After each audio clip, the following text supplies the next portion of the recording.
Hello students. आज हम discuss करने जा रहे हैं क्लास 7 की हिस्ट्री के chapter 5 towns traders and crafts person के पार्ट 2 को।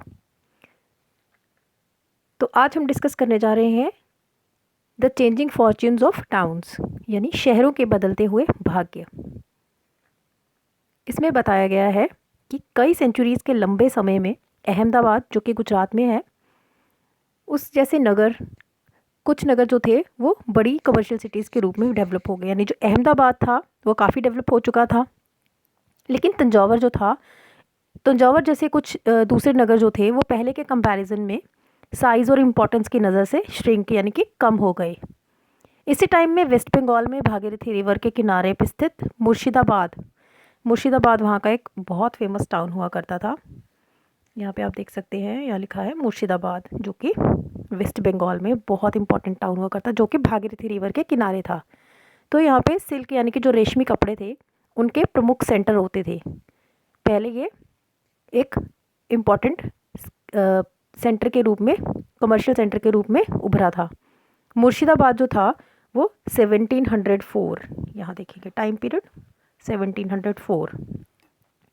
तो 1704 में बंगाल की कैपिटल बन गया था, लेकिन इसी सेंचुरी के दौरान डिक्लाइन यानी कि उसका पतन होना शुरू हो गया, क्योंकि वहाँ के जो वीवर्स थे वो इंग्लैंड की मिल से बन के आए कपड़े के साथ कंपटीशन में नहीं टिक सके।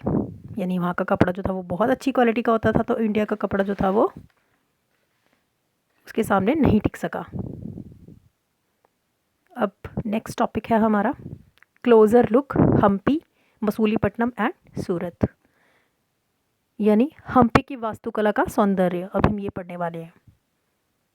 तो यहाँ पे अभी हम पढ़ेंगे किसके बारे में, the architectural splendour of Hampi. यह बताया गया है कि जो हम्पी नगर था वो कृष्णा और तुंगभद्रा नदियों की घाटी में स्थित था। ये नगर 1336 में स्थापित विजयनगर एम्पायर का केंद्र स्थल था। तो यहाँ पे आप टाइम पीरियड देखेंगे, इसकी फाउंडेशन कब हुई थी, 1336 में। हम्पी के शानदार खंडरों से पता चलता है कि उस शहर की फोर्टिफिकेशन होती है, किलेबंदी, वो हाई क्वालिटी की थी। किले की दीवारों के निर्माण में कहीं भी गारे, चूने, मतलब इन जैसी चीज़ें जो थी, सीमेंटिक एजेंट जिनको कहते हैं हम, सीमेंटिंग एजेंट्स, जो कि पत्थर को एक दूसरे के साथ जोड़ते थे, तो ऐसी कोई भी चीज़ जो थी, जोड़ने वाले जो मसाले थे, उसका इस्तेमाल वहाँ पे नहीं किया गया है। और जो पत्थर लगाए गए हैं दीवार बनाने में, उन्हें आपस में फंसाकर गूंथा गया। देखिए आप यहाँ पे पिक्चर में भी देख सकते हैं, यहाँ पे कहीं भी सीमेंटिक एजेंट है उसको यूज़ नहीं किया गया है। तो उनको इंटरलॉक करने के लिए क्या किया गया था, एक दूसरे में फंसा के उसको गूंथा गया था।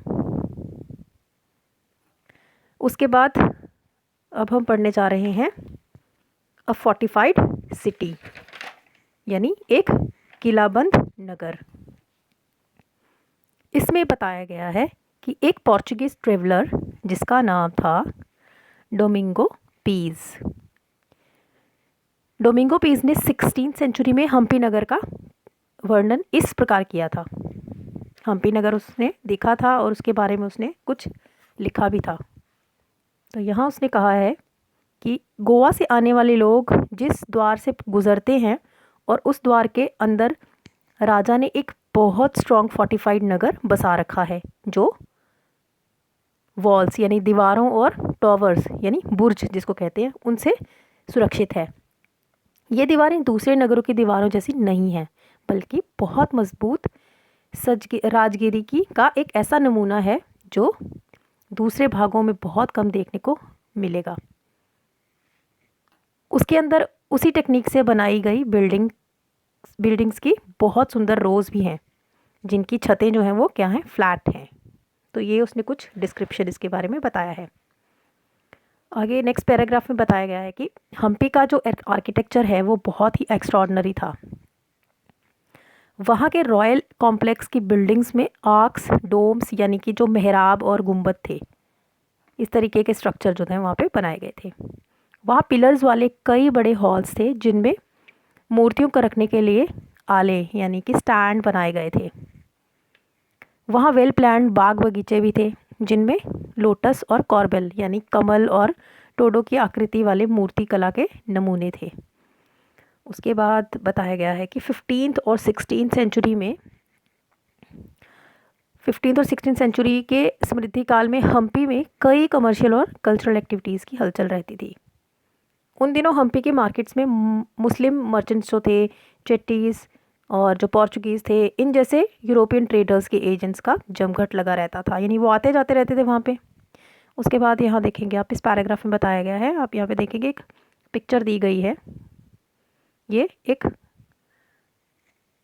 रथ है, स्टोन का रथ, चैरियट, विट्ठल टेम्पल हम्पी में। अब देखेंगे यहाँ क्या बताया गया है। देखिए यहाँ बताया गया है कि टेम्पल कल्चरल एक्टिविटीज़ जो थे उनके केंद्र होते थे, यानी टेम्पल्स में हर तरीके की कल्चरल एक्टिविटीज़ होती थी। और एक और वर्ड देखेंगे आप यहाँ पे, देवदासी। देवदासी ये होती थी टेम्पल डांसर्स, ये टेम्पल में डांस करती थी। तो देवदासीज जो थे वो विरूपक्ष टेम्पल के मल्टी पिलर्ड हॉल्स में देवी देवताओं की मूर्तियों, राजा और जो प्रजा थी उसके सामने डांस किया करती थी। महानवमी फेस्टिवल जो कि साउथ में नवरात्रि कहलाता है, उन दिनों हम्पी में बहुत इम्पॉर्टेंट फेस्टिवल माना जाता था। आगे बताया गया है कि जो आर्कियोलॉजिस्ट जो थे उन्होंने महानवमी के स्टेज को भी खोज निकाला, जहां राजा अपने गेस्ट्स का स्वागत सत्कार करता है और अपने सुबॉर्डिनेट चीफ्स जो थे उनसे ट्रिब्यूट यानी कि नजराने वगैरह उपहार में दिया करता था। वहीं विराजमान होकर राजा जो था डांस और म्यूज़िक और रेसलिंग के कार्यक्रम भी देखा करता था। उसके बाद आप यहाँ पे एक और डेट देखेंगे, ईयर 1565।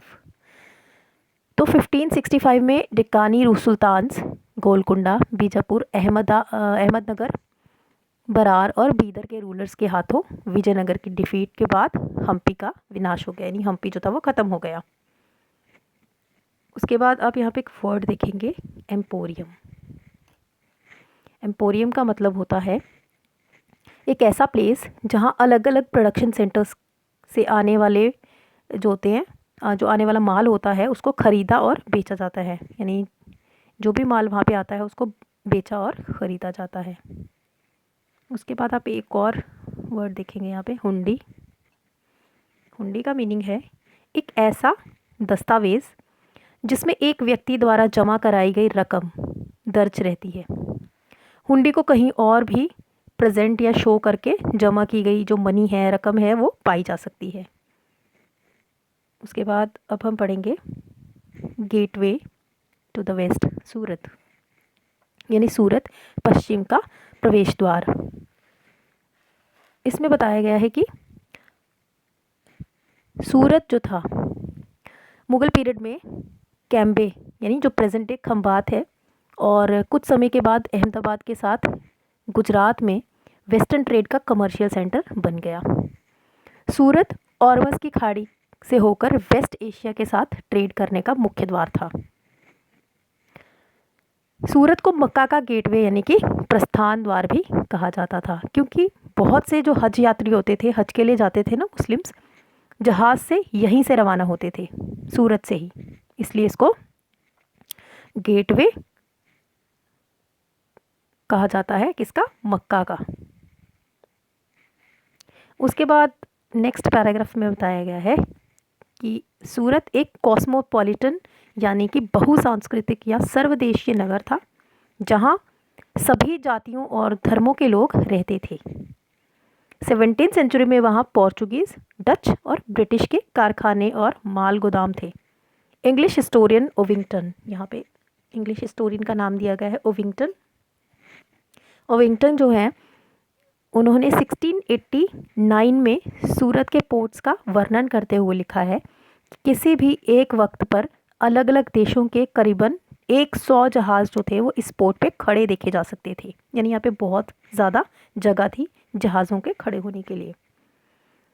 उसके बाद अगले पैराग्राफ में बताया गया है कि सूरत में ऐसी बहुत सी शॉप्स थी जो सूती कपड़े को रिटेल और होलसेल रेट्स पे बेचती थी। सूरत के कपड़े अपने गोल्डन लेस बॉर्डर्स, जिसे जरी कहते हैं, यहाँ पे एक वर्ड देखेंगे आप, जरी, आपने सुना होगा ये वर्ड।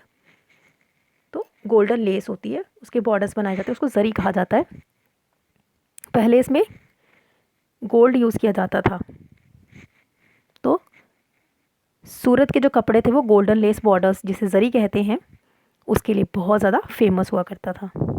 और उनके लिए वेस्ट एशिया, अफ्रीका और यूरोप में मार्केट्स भी अवेलेबल थी। स्टेट ने वर्ल्ड के सभी हिस्सों से नगर में आने वाले लोगों की ज़रूरतों को पूरा करने के लिए बहुत से रेस्ट हाउसेस भी बनाए थे, यानी जो भी लोग आते थे वहाँ पे वो रेस्ट करते थे, रहते थे वहाँ पे। यहाँ मैग्निफिसेंट बिल्डिंग्स और बहुत सारे प्लेजर पार्क्स थे।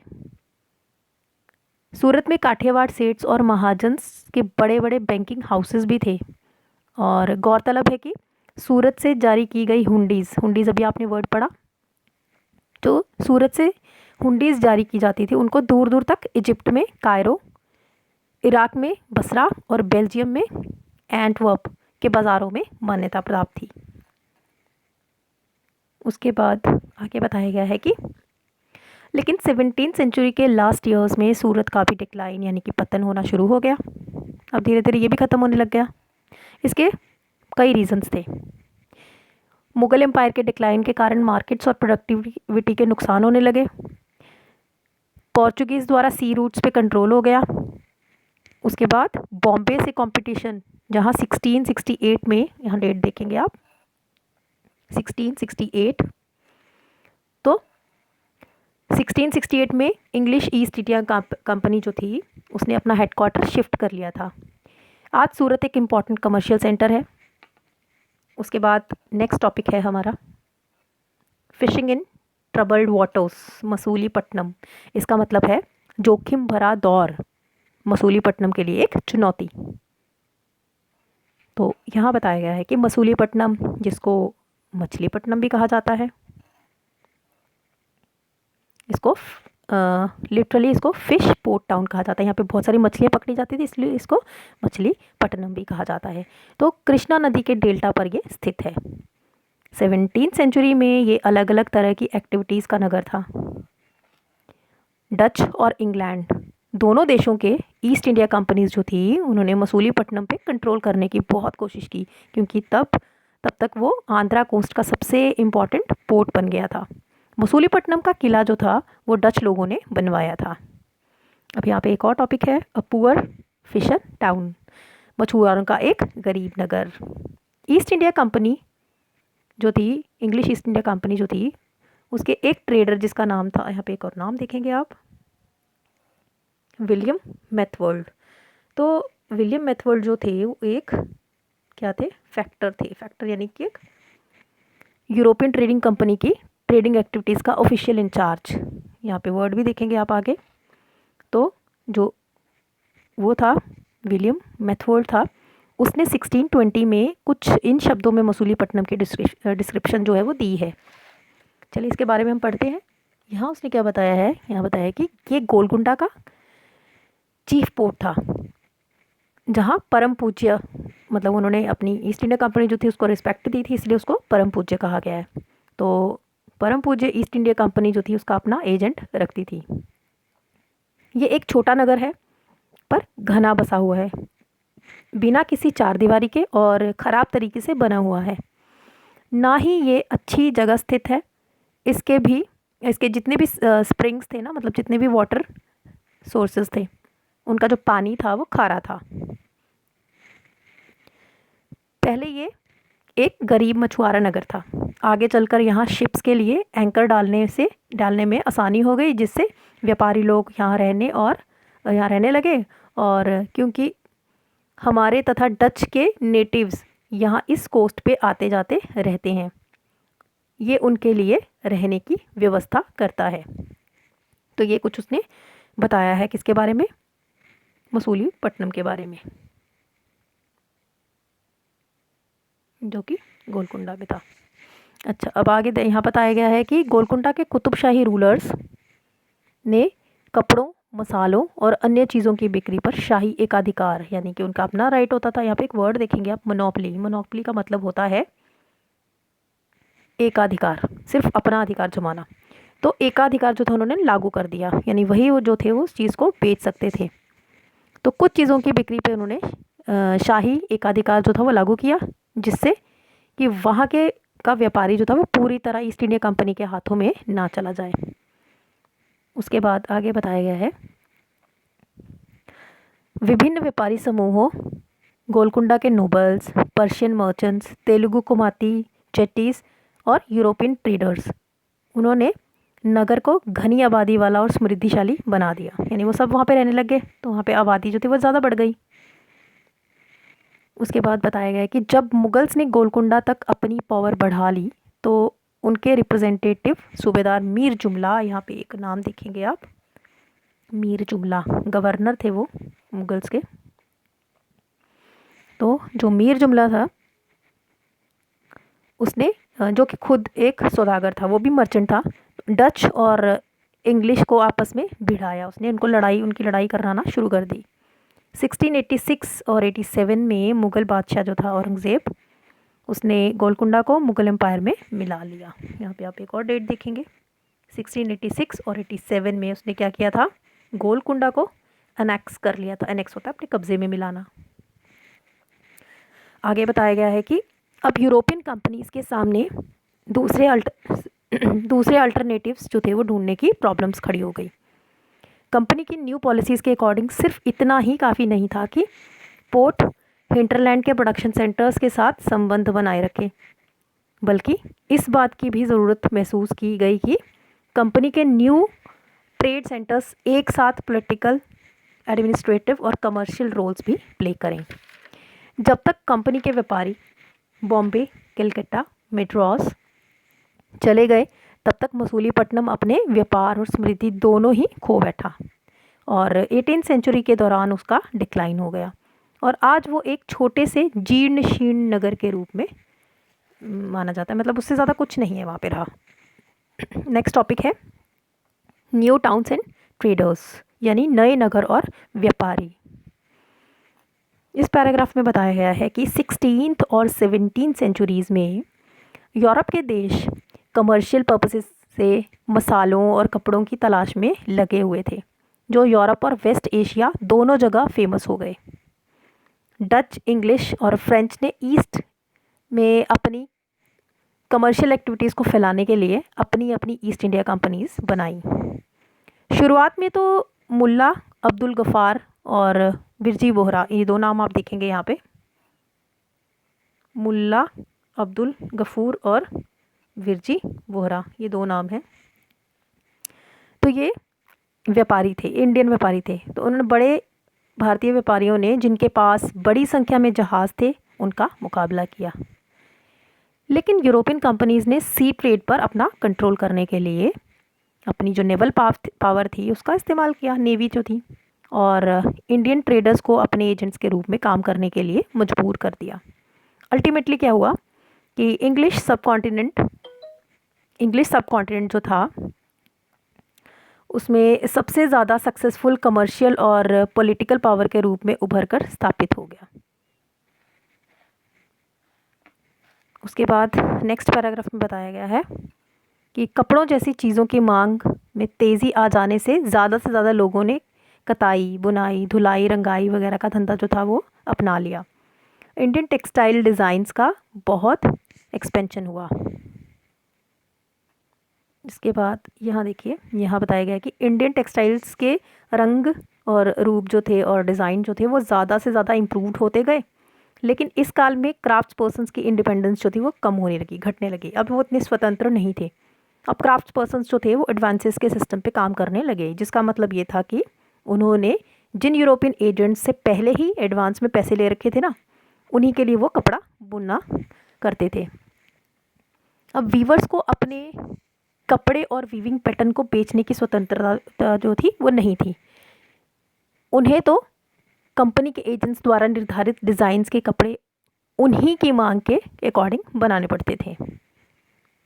अब नेक्स्ट पैराग्राफ में बताया गया है कि 18th सेंचुरी में बॉम्बे और कलकत्ता और मद्रास जैसे नगरों का उदय हुआ, एमर्जेंस हुआ, जो आज प्रमुख महानगर हैं हमारे देश के। क्राफ्ट्स और कॉमर्स में बड़े बड़े चेंजेस आए। अब वीवर्स जैसे कारीगर और सौदागर यूरोपियन कंपनीज़ द्वारा इन नए नगरों में स्थापित ब्लैक टाउन में चले गए। जो हमारे कारीगर्स थे, वीवर्स थे, वो सारे कहाँ चले गए? ब्लैक टाउन्स में। यहाँ पे एक वर्ड देखेंगे आप, ब्लैक टाउन्स। ब्लैक यानी इंडियन नेटिव्स, मतलब जो नेटिव ट्रेडर्स थे हमारे और क्राफ्ट पर्सन्स थे, उनका रंग ब्लैक था, इसलिए उनको ब्लैक टाउन्स में रहने के लिए कहा गया। वो वहीं सीमित रह गए। जबकि जो वाइट रूलर्स थे, गोरे थे, उन्होंने मद्रास में उन्होंने कहाँ पे? फोर्ट सेंट जॉर्ज और उसके बाद फोर्ट सेंट विलियम जो कैलकाटा में था। यहाँ पे देखेंगे फोर्ट सेंट विलियम जो कि कैलकाटा में था। यहाँ पे उन्होंने शानदार कोठियों में अपना निवास स्थान बनाया, यानी वो वहाँ पे रहते थे। 18th सेंचुरी में क्राफ्ट्स और कॉमर्स की कहानी जो है वो हम अगले साल पढ़ेंगे। अभी हमारा लास्ट टॉपिक है वास्को डे गामा और क्रिस्टोफर कोलंबस। इनके नाम आप लोगों ने पहले भी सुने होंगे। वास्को डे गामा और क्रिस्टोफर कोलंबस के बारे में अब हम पढ़ते हैं। 15th सेंचुरी में यूरोपियन सेलर्स ने सी रूट्स खोजने जैसी मतलब इसके जैसे बहुत बड़े इंपॉर्टेंट काम जो थे उन्होंने किए। उनमें से ज़्यादातर सेलर्स इंडियन सब कॉन्टिनेंट तक पहुंचने का रास्ता खोजने और मसाले वगैरह प्राप्त करने के लिए आए थे।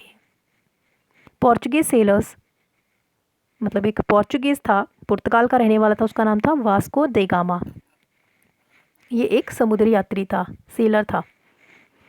तो अटलांटिक ओशन के साथ साथ यात्रा करते हुए केप ऑफ गुड होप से निकलकर और इंडियन ओशन को पार करके भारत पहुंचा। उसे अपनी पहली यात्रा को पूरा करने में करीबन 1 साल से भी ज़्यादा टाइम लगा और वो 1498 में कहाँ पहुंचा? कैलिकट पहुंचा और अगले साल पोर्चुगल की कैपिटल लिस्बन लौट गया।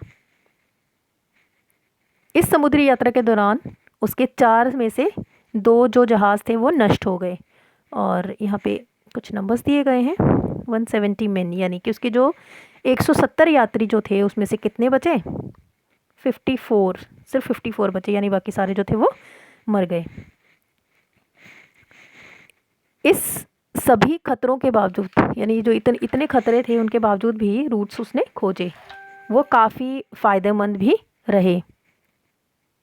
और उसके बाद तो इंग्लिश, डच और जो फ्रेंच सेलर्स थे उन्होंने भी बहुत सारे उसे फॉलो करने शुरू कर दिया, उन्होंने भी रूट्स खोजना शुरू कर दिया। उसके बाद नेक्स्ट बताया गया है कि इंडिया तक पहुंचने के लिए सी रूट्स की खोज का एक और नतीजा निकला जिसकी किसी को भी उम्मीद नहीं थी। एक इटालियन जिसका नाम था क्रिस्टोफर कोलंबस। अब हम पढ़ेंगे क्रिस्टोफर कोलंबस के बारे में। वो एक इटालियन था, तो उसने भारत तक पहुंचने का रास्ता खोजने के लिए अटलांटिक ओशन को पार करके वेस्ट की ओर यात्रा करने का उसने डिसीजन लिया। उसका सोचना था कि जैसा कि पृथ्वी जो है हमारी गोल है, इसलिए वो वेस्ट की ओर से भी भारत पहुंच सकता है। तो एक ईयर दिया गया है यहाँ पे 1492 में वेस्ट इंडीज़ के कोस्ट पे वो पहुंच गया।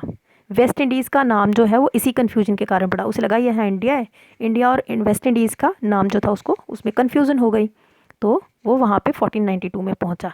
कोलंबस के पीछे स्पेन और पोर्चुगल के जो सेलर्स थे और कॉन्करर्स थे वो भी वहाँ आते रहे और उन्होंने सेंट्रल और साउथ अमेरिका के बड़े बड़े हिस्सों को अपने कब्ज़े में कर लिया और अक्सर उन एरियाज़ में अर्लियर सेटलमेंट्स को भी उन्होंने नष्ट कर दिया। तो ये हमारा चैप्टर आज फिनिश हुआ। मिलेंगे आपसे नेक्स्ट वीडियो में किसी और नए चैप्टर के साथ।